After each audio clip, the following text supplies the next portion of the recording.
પૂછો એ જવાબ આપશો? કઈ રીતે દેશની સેવા કરશો? બોલો, એક જણ ઊભા થઈને બોલો. વારા શું બનીને દેશની સેવા કરશો તમે? વાહ, સરસ. સરસ. બીજું કોઈ? સરસ. બીજું બીજું કઈ? ઓકે, સરસ. બોલ તો બધાનો બહુ મોટો છે.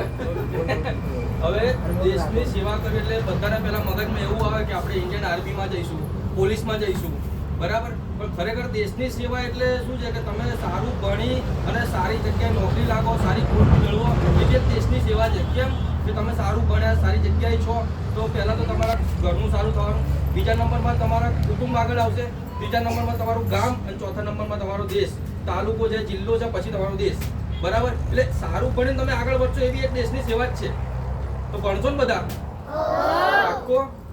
તમારે કઈ બી જરૂર પડે તો સરને કહેજો, સર અમારો કોન્ટેક્ટ કરશે, અમે એની ટાઈમ હાજર થઈ તમારે જે બી જરૂરિયાત હોય એ પૂરી કરીશું. પણ તમારે ભણવાનું છે, આગળ વધવાનું છે. સાહેબ, અમારો ગોલ એવો છે કે જેટલી આ અમારી ટીમ અત્યારે થોડી ઓછી છે, અમે આગળ મોટી ટીમ કરવા માંગીશું. અને જ્યારે એ ટીમ થશે ત્યારે જેટલી ગવર્મેન્ટ સ્કૂલો છે એ પ્રાઇવેટની અંદર ફેસિલિટી જે મળે છે એ અમે ગવર્મેન્ટને આપવા માંગીએ છીએ.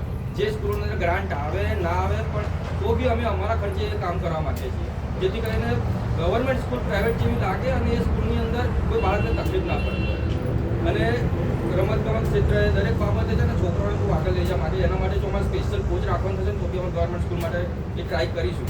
અમારું એ બી પ્લાનિંગ છે. આ પ્લાનિંગ બહુ સમયથી હતો ત્યારે આજે અમારે સક્સેસફુલ થયો છે. બહુ પ્લાનિંગ કરતા અને ખાસ તો થેન્ક યુ અમારા વિશાલભાઈ રાઠોડ, દીપભાઈને કે ફૂલ સપોર્ટ કર્યો એના માટે.